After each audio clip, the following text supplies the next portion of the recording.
On a aujourd'hui en Afrique une pression démographique euh, euh, qui semble être extrêmement importante et qui va peser très lourd sur les périphéries des villes notamment.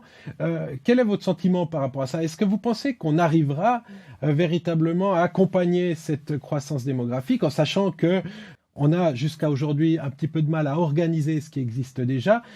Quel est votre sentiment? Est-ce que vous pensez qu'on arrivera à accompagner toute cette croissance? Alors, on n'a pas le choix, on a l'obligation d'accompagner cette croissance qui est à l'œuvre.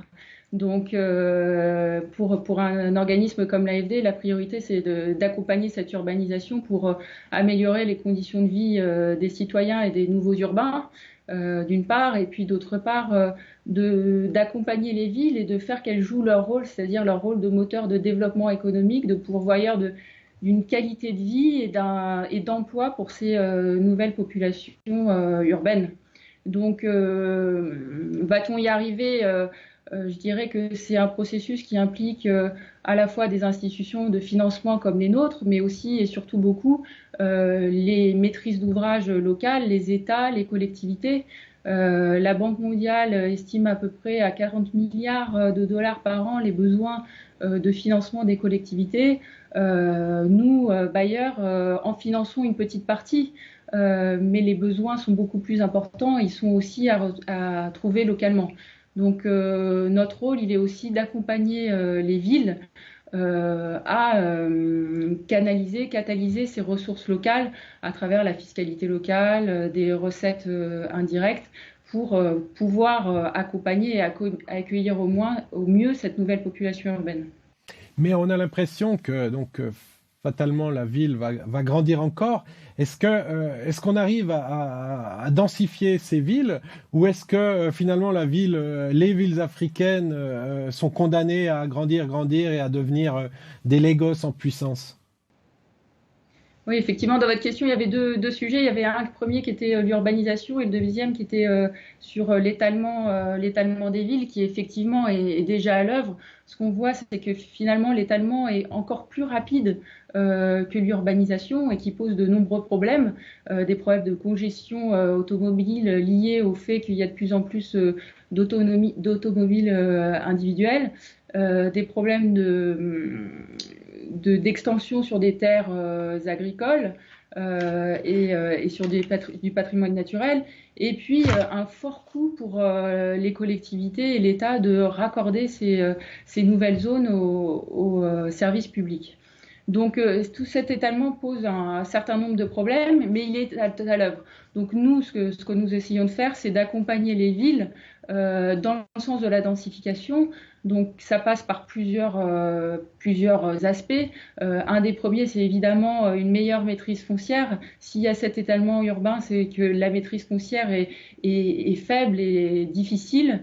Améliorer aussi la planification urbaine de ces villes.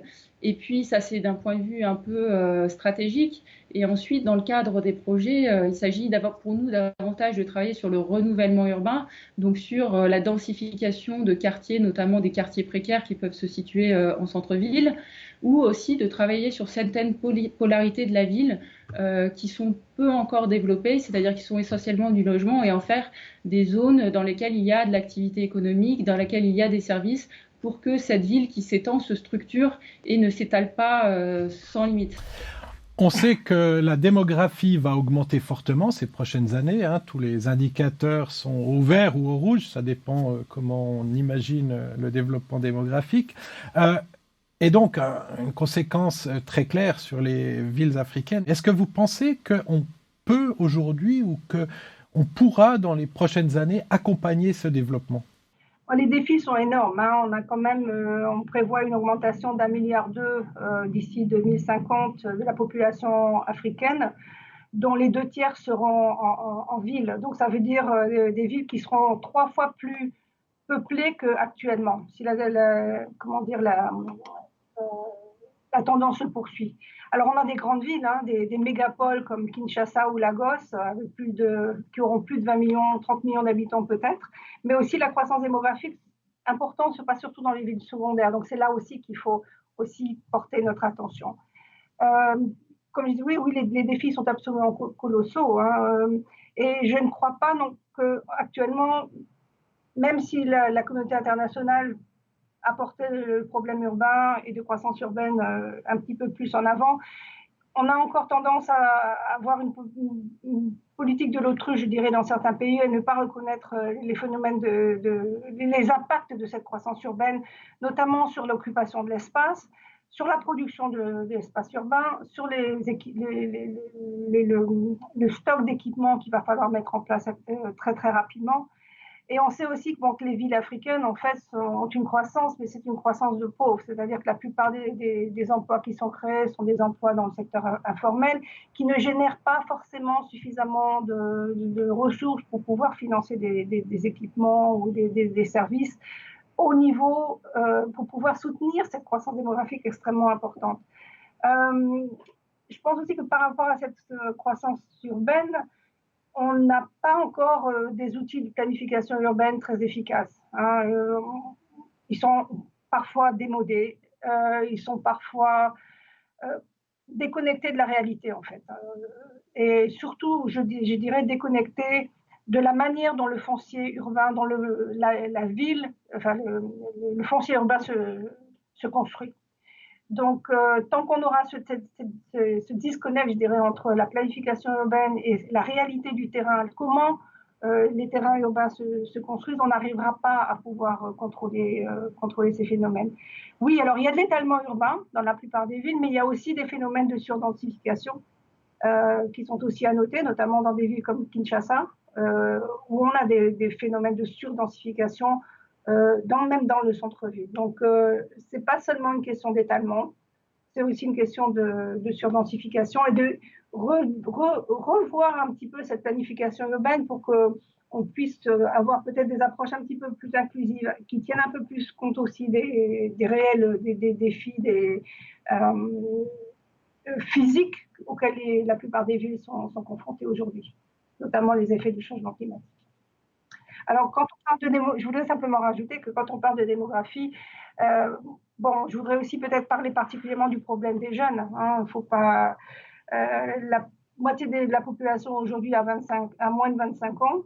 Et dans la plupart des pays africains où je travaille, on est jeune jusqu'à 35 et 45 ans. Et beaucoup d'entre eux n'ont jamais pu avoir vraiment ni une formation, ni un emploi ou être dans un système qui lui permette de réintégrer un système économique durable dans la durée.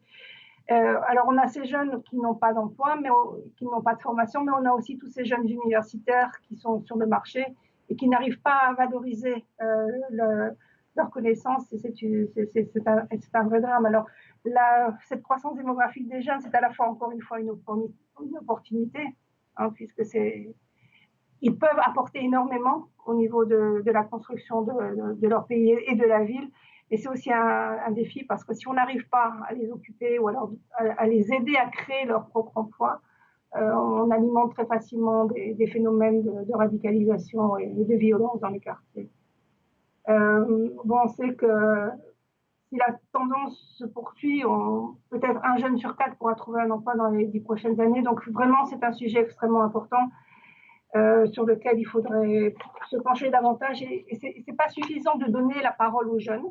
Il faut vraiment avoir des programmes qui leur permettent de s'intégrer dans les programmes. Dans la presse internationale, on parle toujours du potentiel du continent africain sans vraiment le définir. Est-ce que vous voyez un potentiel potentiel de développement et à quel niveau il se situerait? Alors, je vois bien évidemment un potentiel de développement. Mais je crois que ce potentiel de développement, je serais moins optimiste que beaucoup d'observateurs parlant de l'extraordinaire potentiel de développement. Des historiens disent, mais l'Afrique c'est extraordinaire, l'Afrique a toujours été pourvoyeur de.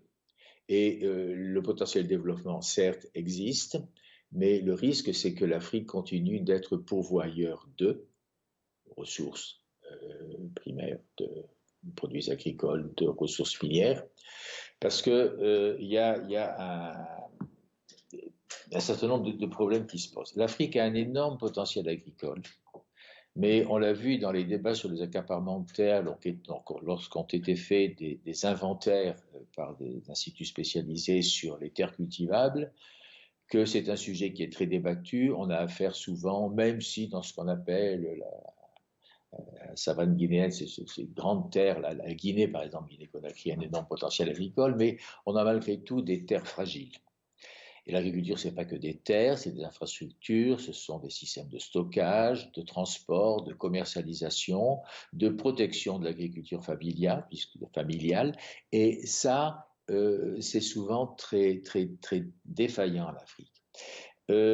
Il y a des gros problèmes, je pense, qui se posent à l'Afrique, qui altèrent ses potentialités, qui les diminuent, qui sont ces infrastructures.